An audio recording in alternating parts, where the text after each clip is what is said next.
What up, world? It's your boy Chuck Wick, aka Challz Brown, back again for another Talking Facts. But first, I want to ask you, are you good? If you're good, hit the like button, hit that subscribe button, hit the notification button.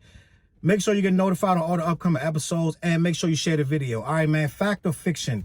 RZA made ODB sign with Elektra instead of his dream label Def Jam. If you're watching the WuTang,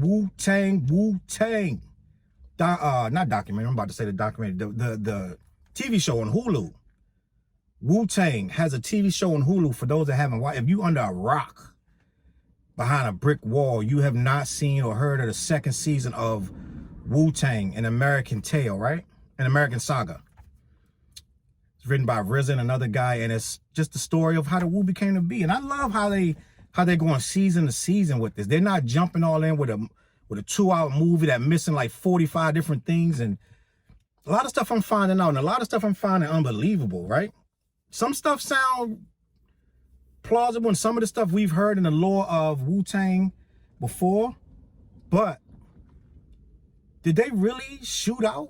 Was Ghost and Ray really shooting at each other? Like, some of the stuff a little bit crazy. Like the dude in the first season, the big dude that they ended up, that was bullying them, trying to bully them for their music and whatever else, right?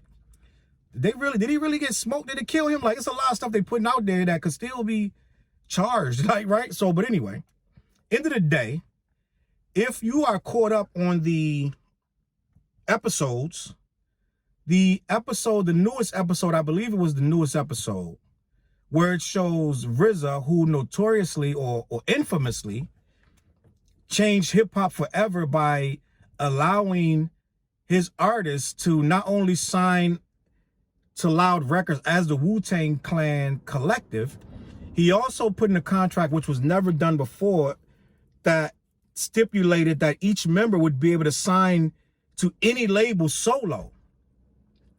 Never done before, because for one, these labels like to control you and control your money, and all the money that they can get out of your group, they're going to control it. So if the deal would have went as the way the normal standard would have been, every solo act in Wu-Tang would have had to sign a Loud too. He changed the game with that. Method Man went to Def Jam. ODB went to Elektra. RZA went to, I believe, Geffen Records. And who else?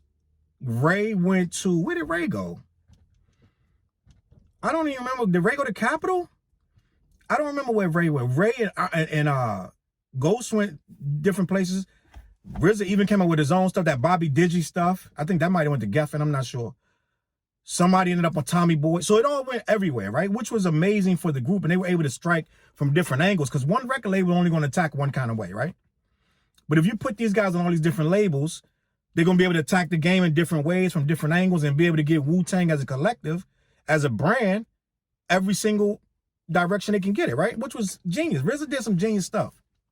Now, in this latest episode, they depicted that very scenario playing out, where RZA had control of where he wanted to send his artists. Def Jam made a deal for, I believe it was Method Man and ODB. And I'm going to try to get the numbers right. I think they said it was 175 for Method Man at Def Jam and 150 for ODB at Def Jam. I believe that's what they said. And I believe they went on to say that Elektra was going to offer ODB the same 150, but they will offer him a lot more on the back end when the deal went through, that he would get, including he would get to revert his masters back to him in 20 years. If you don't know what the masters are, that's what makes your album, the money of the album, go where it's going to go. Whoever owns the masters gets the money from here to eternity, right? If you're saying the record label is going to milk what they can milk for 20 years and then revert it back to the artist, that's a real big deal. Because that doesn't, again, that's another thing that doesn't happen. They don't do that for especially new artists in the game. They don't give you deals like that. So apparently in this scene, again, I don't know if it's just fact or fiction, RZA made a decision that Method Man would go to Def Jam, but ODB would go to Elektra, who was offering the same as Def Jam, but a lot more benefits from it. Which throughout this episode, all ODB talked about was how he wanted to go to Def Jam. It was his dream label, as it was everybody's dream label. Elektra was no one's dream label. Def Jam is the cornerstone of hip hop. Def Jam is what made 90% of the rappers want to rap. It was somebody on Def Jam, right? Somebody on Def Jam you fell in love with that made you want to rap, right? For me, it was Slick Rick. For me, it was Run DMC, LL Cool J. They made me want to rap, right? They made me want to rap. So they made me feel like I could do this, right? So Def Jam was the epitome of hip hop. And then to have that stamp, just in the hood, just in the street, to be like, I'm signed to Def Jam, was a big deal. Yeah, there are horror stories of people getting signed, never getting the album released, never getting one single. They got quote unquote shelved. And the horror stories of people getting signed as a tax write-off. They got the Def Jam jacket and no support, no freaking help at all from the label. There are horror stories. There are horror stories of people getting the deal and getting dropped when the one single drops and flop. They drop them. So that's not a dream scenario. But at the end of the day, you still wanted to go there just for that chance, right? And ODB apparently with this episode was completely entranced with waiting on that Def Jam deal. Now, my whole thing is, if this is true, right? Which I'm going to assume to some degree is true. I cringed when I saw RZA about to make this decision. And yes, if you're smart, all of the benefits that Elektra was offering was amazing and it made perfect sense. But on a human level and on a level of that's your cousin, that's your man, that's your family, you're making a decision about his life, right? And I get it. Everyone agrees it was a better decision financially. One of the perks was getting your masters back in 20 years, right? And we're going to talk about getting your masters back in 20 years because I got something to say about that. And yes, I would be the first to admit at the time, RZA made the right decision. He made the right decision. In 1990, I want to say this was 94, 93, 94, around that time. Owning your masters was that was the Holy Grail because they wasn't letting nobody do that. Nobody was able to do that. Most people came in the game, them masters, them were slave deals they was getting, and they had to wait till their second and third album to renegotiate the deal. So your first deal was usually trash, right? A lot of people tell you the first deal is trash. But end of the day, you're actually being pimped out in a way, but at the end of the day, it pays off because they're going to give you so much in return. They're going to give you this massive push, like Outkast and all this and that. Like, they're going to give you what you need so that we're still talking about you 20 years later, right? So RZA decides that ODB, without talking to him, is going to Elektra. He's like, sign the paperwork. We sending ODB to Elektra and that's it. Now, the average fan, we don't know that happened. We just saw that ODB came out on Elektra and that was the end of that. Food stamp logo and all that. We just saw that, right? We loved that album. The album was dope. Fire. Hip-hop classic, depending on what you consider a classic. But I think at the way it changed the game, it's a classic. Whether you sonically agree with the actual music or not, it's irrelevant. The way it changed the game, classic release, right? But with that being said, what would have happened had it been on Def Jam, right? And not only that, why would you crush this man's dreams? Like, sometimes your dreams are more important. There's a lot of things people turn down because the other thing they wanted was the dream. And the dream ended up being bigger than it was. Let's say, for instance, Lil Boozy Badass. He says he got offered $1 million from several people to pay for his movie. But he didn't take the money and he put the movie out himself, said he made $1 million on the first week that he put the movie out. And he kept it all himself. The dream was to make a movie of his own. Flop or not, that movie could have did 10 grand and he would have been out $1 million, right? But it's not about always taking a safe bet. It's about the dream of stuff, right? When RZA was shopping Wu-Tang, according to the show, he got an offer for 50 grand. Safe bet would have been take that first offer. Grab that money so everybody could eat. Where would we be now if RZA took that first offer and took every offer they threw him for these groups and just took whatever they gave him? It'd be chump change, right? Which is, it's the direct opposite of what he did. But I'm saying, technically, business-wise, it would have been smart to take the first off because everybody's starving. You went back to jail because he wasn't making no money. The other, who else? Somebody else went back to jail. Ghostface about to go back to jail. All of them, Ghostface did go back to jail in real life. But all of them going through all this stuff, it'd be like, get some quick money in your pocket just to get these guys quiet. And we can make the rest on the back end. But he waited. Because the dream wasn't just get to the first label that give you 50 grand. They made a little more noise, got a little more buzz on their own independently, and then they got it up. And I believe what they ended up settling for that, it was probably a little over 100,000, maybe 2, that they ended up getting from Loud. I don't remember what they got. Actually, Loud was the lowest offer, but he knew he was going to get creative control, right? End of the day, I want to talk about what RZA did because I thought it was, in my opinion, I think ODB should have been mad. And I think it was a foul move because I understand every group need a leader. Every group need a head to make all the best decisions. And sometimes when you bring decisions to people who are uninformed and don't see the vision, it's not a good idea because they're not going to think of it logically and rationally. They're going to think of the most emotional thing first. Is I want Def Jam, and I get it. But you don't make a decision like that without this man's knowledge. At the end of the day, maybe Elektra was the greatest thing ever for this guy. But that wasn't what his dream was. That's like, for instance, right? When a guy comes out of college and he's going into the draft, his dream team is the Dallas Cowboys, right?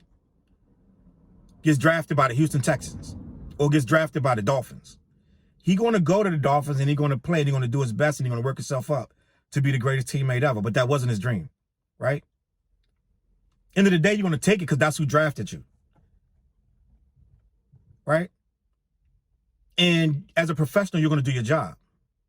But if you gave that man his own choice and he did it on his own with his own dream, he went to the Cowboys and he balled out or he flamed out. Either way, he'll be like, I did it my way. It wasn't decided for me by some guys up in a box telling me, oh, we're going to take you. You're going to be our #1 pick. We're going to bring, you're going to play, whatever. And your future's decided for you, which is how the draft goes. Your future's decided for you. Usually only thing you get to decide is how well you're going to play, right? I feel like it was a terrible decision in hindsight. When you ask me why, I'll tell you why. Because for one, ODB didn't even live to see his masters revert to him. And you want to say his kids did. Well, are you sure about that? Because I think they're still fighting for money from ODB's estate, right? And I don't know if it's even been 20 years yet.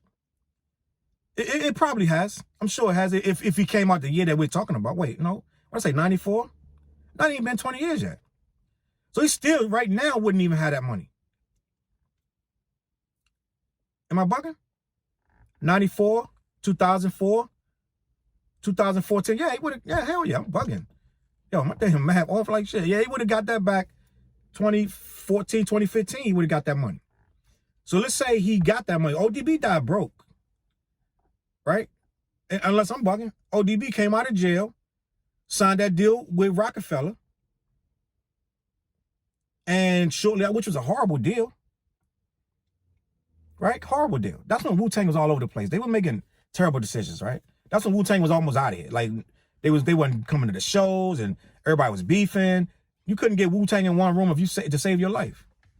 So ODB came out of jail, no support, came out, signed a Rockefeller with Dame Dash. That's the reason why we don't have Rockefeller right now. Because weird decisions like that. I love ODB, but he ain't got no business on no Rockefeller records under no circumstance. That was the weirdest decision, and you knew that label was going down when they did that. But even if that stuff reverted to him, people selling their masters right now. I'm almost 100%. Somebody correct me if I'm wrong, right? I'm almost 100% RZA sold his masters to Wu-Tang. Please correct me if I'm wrong. In the comments, tell me if I'm wrong that RZA did not sell his own masters to the Wu-Tang music. I could be wrong. So in hindsight, it was a great decision unless 20 years later, RZA sold his own masters. So you took that man's dream of going to Def Jam away only to then sell the masters yourself. If I'm right. Now, yeah, forgive me, I'm winging this show. Off the top of the head. And most of the time, I'm telling you facts, right? I'm almost certain that RZA sold them masters. So you took that man's dream of going to Def Jam. That was every rap. No one wanted to go to Elektra. Going to Def Jam was the holy grail of hip hop. You threw meth on there, but you took ODB's decision away from him. And I don't agree with that. Better or worse, it was a bad decision for a human element. Not no stocks and bonds down the road in 2014. Right now at this time, you crushed that man, right? That's just my opinion. I feel like he crushed ODB for some ideology that, yeah, may pay out in the future. Kind of find out the masters wasn't worth all that much. If you sold them, Lil Wayne sold his. Quite a few people are selling those masters now. They're not worth nothing with digital, and digital don't pay nothing no more. So it don't mean nothing to own these masters. It only work if people still buying CDs. They not buying them no more. A lot of people are selling their masters, buddy. I had a friend of mine got offered a record deal, and they was like, it was a guy that had a lot of money. He just wanted to invest in something. He was asked my friend, I want to sign you. I want to put everything up for you, and blah blah blah. Right now, we was already older guys. So this was an older cat who no more chances was coming. And he had it stuck in his head about these masters. The guy told him, no, I can't give you the masters. I can put up money for you, and I'll make sure you have money for your video, your music and everything else, but I can't let you own the music. You can have a percentage. We could do a 50-50, but you can have a percentage. And this guy, right? Mid-30s, getting up there, was like, bro, like, what should I do? And I'm like, I'm not going to get involved with this because my opinion is not going to be popular, and it's going to be like, I'm telling you to do something you don't agree with. Then if you do it, you know what I'm saying? Then I'm the problem, and I made you do this. I'm like, I don't know what you should do. But he turned down this bag, $20,000 to $50,000 bag, for that one reason, that he wanted to own it all. And I'm like, all or nothing is nothing. All of zero is zero. I'm giving you 50 grand to have 50% stake in your music, or you got $0, and the music never came out anyway. So you're looking at it 5 years later, it's like, what? So we got this glorified opinion of this own your masters. Everybody was saying that all through the 90s. Own your masters. These record companies got to give us back our masters. Then we come to look up, and people selling their masters. Lil Wayne and all these other people selling their masters. A lot of people. I think Justin Bieber's manager bought like Taylor Swift's catalog, just buying up, because it's not worth nothing no more. I mean, don't get me wrong, it's worth, but it ain't nowhere near what it was worth. So sometimes your dream is worth more than the financial gain of it, right? Like, I don't even think my man did any more music after that. When he could have took 50 grand and actually made something happen. He wouldn't have had to pay that man back a dime. Because that is a deal where that guy's taking all the risk. Why would he give you the masters when he's putting up all the money for you to record, for your videos, and you wasn't putting up a dollar? Why would he, in turn, revert the music to you? And the age you are, they're probably not going to sell anyway. Let's be honest. So you would have had a 50 grand bag from this guy to throw out an album that probably was going to be not worth that much to anybody. in the name of, I want to keep all my music on some 90s mentality. It don't work like that no more. And when I look back in hindsight, it was a bad idea. Because you took that stamp away from that man that we as MCs hold very, very dear. Def Jam is everything. And you took it away from that man. But you know what? Everything happened for a reason. ODB is gone, rest in peace. And hopefully his estate gets what they got coming to him. But God knows what connections he could have made at Def Jam on his own. How many features he could have came up on with Def Jam artists, right? And don't cry for ODB, because ODB has some big records. Mariah, and you know what I'm saying? He got a lot of joints where he did what he did. It's just a fact. But what could have happened in that Def Jam building that didn't happen at Elektra? We'll never know, because this is where we are. But let me know what you think in the comments, man. Was RZA right? Was he wrong? Did he do good by ODB, or did he screw him? Let me know what y'all think. Make sure you hit the like button, subscribe, share the video, man, if you like it, support the channel, and make sure you get the notifications. All right, I'm gonna catch y'all on that flip side. Peace.